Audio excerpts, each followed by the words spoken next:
Hey guys, today I'm going to show you how to make a fuel adjustment tool for your weed eater. This is a Yard Machines model, but it should work for other models as well.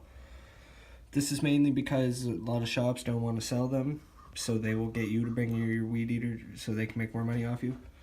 So if you don't want to wait for one and order one like me and you're cheap, here's an easy way that you can make one. All I did was take a 3/16 socket. I grinded it down on the bench grinder so the diameter of the end was a bit smaller so it could fit down in the hole here to adjust the screw.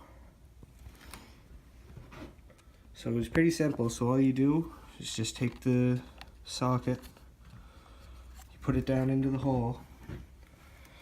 Then I take a flathead screwdriver, put that down into the hole, and then just hit it on the head of the screwdriver just lightly so there's a bit of pressure to put it down in. Then you just use your screwdriver to make your adjustments as needed. You can even do this while it's running to even do the fine tuning. I hope this trick helps you guys. Have a nice day.